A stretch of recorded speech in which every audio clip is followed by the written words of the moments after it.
الحمدللہ اللہ تبارک و تعالیٰ نے قرآن کے اندر جی اور اللہ کے پیارے نبی محمد رسول اللہ صلی اللہ علیہ وسلم نے حدیث کے اندر جی دونوں نے جو ہے مسلمانوں کو ہر ہمیشہ اتحاد و اتفاق کے ساتھ رہنے کی تلقین کی ہے، تاکید فرمائی ہے۔ اگر مسلمان ایسے حالات میں اتحاد کے ساتھ نہیں رہیں گے، ایک جڑ نہیں رہیں گے اور آپس میں مل کر کے نہیں رہیں گے جی تو قرآن اس کے بارے میں کیا کہتا ہے؟ اللہ کہتا ہے اطیعوا اللہ، تم اللہ کی اطاعت کرو، واطیعوا الرسول، تم رسول کی اطاعت کرو، فلا تنازعوا، آپس میں اختلاف نہ کرو، آپس میں لڑو مت، آپس میں جھگڑا مت کرو، آپس میں پارٹیاں نہ بناؤ، آپس میں تفرقہ بازی نہ کرو، مذہب کی بنیاد پر، رنگ و نسل کی بنیاد پر، مسلکوں کی بنیاد پر یہ تفرقہ بازی نہ کرے۔ اگر ایسا کرو گے، اگر بٹ جاؤ گے، اس کے اثرات کیا ہوں گے؟ اللہ کہتا ہے فتفشلوا، تم کمزور پڑ جاؤ گے۔ اللہ سب سے پہلے تمہارے اندر کمزوری پیدا کرے گا، وتذهب ريحكم، اور اللہ ایسی تمہاری حالت بنا دے گا یہاں تک کہ ہر معاملات میں تمہاری ہوا اکھڑ جائے گی، یعنی تم پر جو اللہ تبارک و تعالیٰ ایک طرح عذاب نازل کرے گا اور تم بالکل کمزور ہو کر کے ایسے پریشانیوں کے مبتلا ہو جاؤ گے۔ یہ اللہ رب العالمین کا جو ہے اللہ کی طرف سے ایک تاکید ہے۔ جو لوگ اتحاد و اتفاق قائم نہیں کرتے، اتفاق اتحاد قائم کریں انشاءاللہ۔ ایک جڑ رہنے سے بہت سارے مسائل کا حل ہے، اور الحمدللہ ایک جڑ ہونے سے دشمن، سامنے والا دشمن جو خوف کھاتا ہے، تو یہ ہمیں چاہیے کہ آپس میں اتحاد و اتفاق کے ساتھ رہے، انشاءاللہ اللہ کی مدد ضرور آئے گی۔ جی تو اس سے ہمیں یہی بات سمجھ میں آئے کہ اتحاد کی بہت ضروری ہے، یونٹی بہت ضروری ہے، اور یہاں پر اگر ہم بٹ جائیں تو اس کا مطلب یہ ہوگا کہ ہمارے جو طاقت ہیں وہ ہم خود کمزور پڑ سکتے ہیں، بالکل ہم کمزور پڑ سکتے ہیں۔ تو انشاءاللہ ہم اتحاد سے انشاءاللہ آگے بڑھیں گے اور یونٹی کو قائم کرنے کی کوشش کریں گے انشاءاللہ۔ تو شیخ میں آپ سے ایک اور سوال یہ کرنا چاہوں گا کہ زمانے کے برے حالات جو ابھی ہو رہے ہیں، جو ہم دیکھ رہے ہیں، اس سے بچنے کا جو حل کیا ہے؟ کیا سولوشن آپ بتا سکتے ہیں اس ہمارے آج کے اس سچویشن کے بارے میں؟ ویسے تو الحمدللہ دیکھیے آئیے الحمدللہ قرآن میں اور اللہ کے نبی صلی اللہ علیہ وسلم حدیث کے اندر اسلام نے ہر مسئلے کا حل بیان کیا ہے۔ تو ایسے حالات میں مسلمان جہاں ہر جگہ پریشان ہے، تو 4 چیزوں کی جو ہے میں تاکید کروں گا جو اسلام ہمیں تعلیم دیتا ہے۔ جی بالکل۔ سب سے پہلے مسلمانوں کو چاہیے کہ وہ عقیدے کو سدھارے، عقیدے کے اندر پختگی لائے، اللہ کے ساتھ کسی کو شریک نہ کرے، توحید پر قائم رہے، عبادات میں، اخلاقیات میں، معاملات میں انسان بالکل صحیح رہے، یعنی عقیدے کو مضبوط کرے۔ انشاءاللہ اللہ تبارک و تعالیٰ کی طرف سے مدد ضرور آئے گی، کیونکہ اللہ کہتا ہے کہ ان الذین آمنوا وعملوا الصالحات فلہم جنات المأوى، یعنی اللہ تبارک و تعالیٰ نے اس ایمان اور عمل صالح کی بنیاد پر جنت کا اللہ رب العالمین نے وعدہ کیا ہے۔ تو عقیدے کی بہت ضرورت ہے۔ دوسری چیز جو ہے میں کہوں گا وہ ہے مسلمانوں کے صفوں میں ملی اتحاد بہت ضروری ہے۔ ملی اتحاد کا مطلب یہ ہے، آج ہندوستان کے اندر بہت سارے مذہب پائے جاتے ہیں، کوئی اپنے آپ کو سلفی کہتا ہے، کوئی اپنے آپ کو تبلیغی کہتا ہے، کوئی اپنے آپ کو جماعت اسلامی کہتا ہے، کوئی اپنے آپ کو جو ہے بہت سارے آج جماعتوں کے نام پر بٹے ہوئے ہیں۔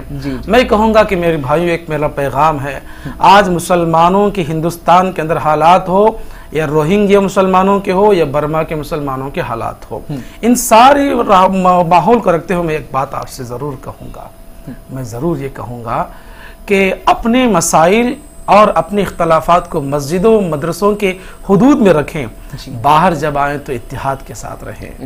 ملی اتحاد جب ہوگا انشاءاللہ تو سامنے کے جو دشمن ہوگا وہ اتحاد کو دیکھ کر کے جو ہے جو ہے اس کے اندر خوف پیدا ہوگا۔ اتحاد کی بہت ضروری ہے، ملی اتحاد کی۔ تیسرا جو ہے غیر مسلموں کے سامنے ان کے ساتھ حسن سلوک سے پیش آئے انشاءاللہ۔ جی یہ بہت ضروری ہے۔ قرآن کیا کہتا ہے؟ دیکھیے غیر مسلموں کے ساتھ حسن سلوک کرنے سے ہم اللہ تبارک و تعالیٰ کی محبت کے حقدار ہو سکتے ہیں۔ یہ میں نہیں کہتا، رب کو قرآن کہتا ہے، اللہ رب العالمین نے فرمایا، اللہ کہتا ہے لا ینہاکم اللہ عن الذین، وہ ایسے غیر مسلم جو تمہیں اللہ تبارک و تعالیٰ کی عبادت کرنے سے نہیں روکتے، اور لم یقاتلوکم فی الدین، اور دین کے معاملے میں تمہارے ساتھ جھگڑا نہیں کرتے. اور فرمایا کہ تمہیں ولم یخرجوکم من دیارکم، اور تمہیں اپنے گھروں سے اپنے گاؤں سے باہر نہیں نکالتے. ایسے غیر مسلموں کے ساتھ اللہ نے کہا ان تبرؤ، ان کے ساتھ اچھے سے پیش آؤ، وتقسطوا الیہم، اور ان کے ساتھ تم انصاف کرو. ان اللہ یحب المقسطین، اللہ انصاف کرنے والوں کو بہت پسند فرماتا ہے. تو الحمدللہ. اور چوتھا جو خاص میں کہوں گا وہ یہ ہے کہ مسلمانوں کو چاہیے کہ وہ ہندوستان کے قانون کو پڑھے. دیکھیں ہندوستان کی سیاست میں بے انصافی ہے لیکن ہندوستان کے قانون میں بے انصافی نہیں ہے. بالکل نہیں ہے، بے شک. ہندوستان کے قانون کو سمجھنے کی ضرورت ہے. اگر ہندوستان کا مسلمان ہندوستان کے قانون کو اچھی طرح پڑھے گا وہ کبھی ہندوستان میں سر جھکا کر کے نہیں جیے گا. سیاست کے اندر بے انصافی ہے لیکن جو ہے قانون ہندوستان کے قانون میں بے انصافی نہیں ہے. اسے اچھی طرح سمجھنا چاہیے، پڑھنا چاہیے تاکہ مسلمان جو ہے آگے بڑھ سکے ہر معاملات میں. تو یہ چار چیزیں اگر آ گئی تو انشاءاللہ مسلمانوں کے حالات سدھر سکتے ہیں، ورنہ اگر نہیں رہا تو سارے عالم اسلام کے اندر مسلمانوں کا کیا حال ہے آپ دیکھ رہے ہیں. اور یہ سب اللہ تبارک و تعالیٰ کسی پر ظلم نہیں کرتا ہے بلکہ انسانوں کے اپنے گناہ ہے جس کی وجہ سے ایسے حالات پیدا ہو رہے ہیں. ہماری دعا ہے کہ اللہ تعالیٰ ایسے برے حالات سے مسلمانوں کی حفاظت فرمائے. آمین. جی تو شیخ آج ہم اس ایپیسوڈ میں مسلمانوں کی برے حالات کے بارے میں ہم جانیں اور یہ بھی ہم جانیں کہ یہاں پر اتحاد کی ضروری ہے اور ساتھ میں ہم اس کے حل کے بارے میں بھی کچھ تھوڑا بات چیت کر لیے الحمدللہ. اور شیخ ایک اور سوال میں آپ سے یہ کرنا چاہوں گا کہ ایسے حالات میں مسلمان کی پہچان کیا ہونی چاہیے؟ دیکھیے سب سے پہلے میں یہ کہوں گا اگر مسلمان اپنی پہچان سامنے والے کے دل میں اگر اچھی طرح رکھنا چاہتا ہے تو مسلمان کو چاہیے کہ وہ غیر مسلموں کے سامنے اسلام کی سچی تصویر پیش کرے. ایک اچھی تصویر پیش کرے. ایک چھوٹی سی بات بتا کر اپنی بات میں ختم کر دوں گا. اللہ کے پیارے نبی محمد رسول اللہ صلی اللہ علیہ وسلم جب مکہ سے ہجرت کر کے جب مدینہ گئے وہاں جانے کے بعد آپ نے سب سے پہلے جو غیر مسلم جو یہودی تھے ان کے ساتھ آپ نے معاہدہ کیا. اچھا. آپ صلی اللہ علیہ وسلم نے کہا کہ دیکھو یہ مدینہ تمہارا بھی ہے یہ مدینہ ہمارا بھی ہے. ہمیں مل جل کر کے یہاں رہنا ہے. ہمیں مل جل کے یہاں رہنا ہے. انہوں نے یہ نہیں کہا کہ یہ صرف ہمارا، نہیں بالکل یہ کہا کہ سب کا ہے. سب کا ہے، اس میں سے نان مسلم بھی شامل. الحمدللہ ہندوستان کے اندر جو غیر مسلم کی جو میجارٹی ہے وہ امن پسند ہے. اور کم لوگ ایسے ہیں جو انتہا پسند ہے جو گنڈا گردی کے نام پر ایسے حالات پیدا کرتے ہیں. تو اچھے لوگوں کے ساتھ حسن سلوک سے پیش آئیں اور جو انتہا پسند ہے ان کے ساتھ ہم اخلاق کا مظاہرہ کریں چاہے وہ کیسے بھی کریں. اخلاق آپ اپنائیں انشاءاللہ اللہ کی مدد ضرور آئے گی. مغیرہ بن شعبہ رضی اللہ تعالیٰ عنہ وہ کہتے ہیں میں اسلام قبول کرنے کی نیت سے نکلا، اللہ کے نبی کریم صلی اللہ علیہ وسلم سے ملاقات کے لیے جا رہا تھا، ابھی میں اسلام قبول نہیں کیا تھا. میرے ساتھ میرے دو دوست بھی میرے ساتھ تھے. تو ہم تینوں جب راستے میں جا رہے تھے تو میں نے موقع دیکھ کر کے ان دو غیر مسلموں کو میں نے قتل کر دیا. اللہ کے نبی کے پاس میں آیا. آنے کے بعد نبی کریم صلی اللہ علیہ وسلم سے میں نے کہا کہ اللہ کے نبی میں اسلام قبول کرنے کی نیت سے آ رہا تھا، میرے ساتھ دو غیر مسلم تھے، میں نے ان کو قتل کر دیا اور ان کا جو مال ہے جو ان کے پاس تھا وہ میں لے کر کے آپ کے پاس آیا ہوں. اللہ کے نبی کریم صلی اللہ علیہ وسلم نے فرمایا اما الاسلام قبلناہ، ہاں تمہارا اسلام میں داخل ہونا ہم اس کو قبول کرتے ہیں لیکن جو تم نے غیر مسلموں کو قتل کر کے جو مال تم لے کر کے آئے ہو ہم اسے قبول نہیں کر سکتے، اس لیے کہ تم نے دھوکے کے ساتھ ان کو مارا ہے، تم نے غلط ان کے ساتھ رویہ اختیار کیا ہے، اسلام اس کی بالکل اجازت نہیں دیتا. تو اس واقعے سے ہم یہ بات معلوم ہوتی ہے کہ جس طرح ہم مسلمانوں کا مال اور ان کی عزت حلال جو ہے ہم ان کی عزت کرتے ہیں اسی طرح ہمیں غیر مسلموں کے مال اور ان کی عزت کا بھی ہمیں عزت کرنا چاہیے. اسلام اس کا پیغام دیتا ہے.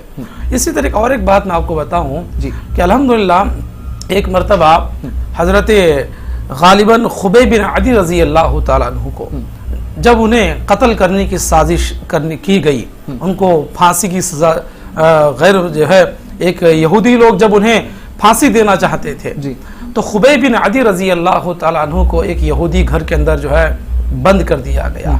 انہیں صبح پھانسی دینے جو ہے دیا جانے والا تھا. اچھا. رات میں خبیب بن عدی رضی اللہ تعالیٰ عنہ نے کہا کہ مجھے ایک استرا چاہیے تاکہ میں اپنے غیر ضروری بال نکال لوں, میں اللہ کی عبادت کر سکوں, مجھے اللہ سے ملاقات کے لیے جانا ہے. تو سبحان اللہ انہیں ایک استرا دے دیا گیا. خبیب بن عدی رضی اللہ تعالیٰ عنہ استرا لے کر کے بیٹھے ہیں تو جس یہودی کے گھر میں تھے وہاں ایک اب خاتون اپنے چھوٹے بچے کو کھلا رہی تھی. اچانک وہ بچہ جو ہے لڑکتے لڑکتے جو ہے خبیب بن عدی رضی اللہ تعالیٰ عنہ کے پاس آ جاتا ہے. خبیب بن عدی رضی اللہ تعالیٰ عنہ بڑے پیار سے بڑی محبت کے ساتھ اس بچے کو اپنے گود میں بٹھاتے ہیں. ماں نے دیکھا کہ ایک دشمن کے گود میں میرا بچہ اور ہاتھ میں استرا, تو خبیب بن عدی رضی اللہ تعالیٰ عنہ نے جب اس ماں کے چہرے کو دیکھا تو خبیب بن عدی رضی اللہ تعالیٰ عنہ نے کہا کہ اے بہن تمہیں ڈرنے کی ضرورت نہیں ہے, اسلام قتل و غارت گیری کی جو ہے تعلیم نہیں دیتا ہے.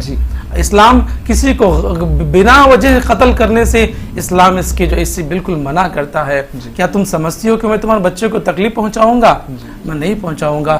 یہ کہتے ہوئے خوشی کے ساتھ بڑے شفقت کرتے ہوئے بیٹے کو واپس کر دیتے ہیں. تو الحمدللہ ایک اچھی تصویر جو ہے مسلمانوں کو چاہیے کہ وہ سامنے پیش کرے. آج سے آپ نے دیکھا ہوگا جو ہے میگزین کے اندر اسی طرح میں نے پڑھا کہ آج سے تقریباً ایک سال پہلے لندن میں جو ہے اچانک ایک بلڈنگ میں آگ لگ گئی. 1-1.5 سال پہلے آگ لگنے بالکل اس کے اپوزٹ میں ایک مسجد تھی. تو وہاں کے جو مسلمان تھے تو فوراً نکل کر کے مدد کے لیے گئے اور جانے کے بعد مسجد سے لوگ جو ہے بلڈنگ میں سے آگ میں جلتے ہوئے وہاں سے یہ نہیں دیکھا کہ کون مسلمان ہے کون غیر مسلم ہے. انسانیت کو پیش کرتے ہوئے الحمدللہ ان کو وہاں سے نکالا, کسی کو ہاسپٹل پہنچایا, کسی کی جو ہے مدد کی.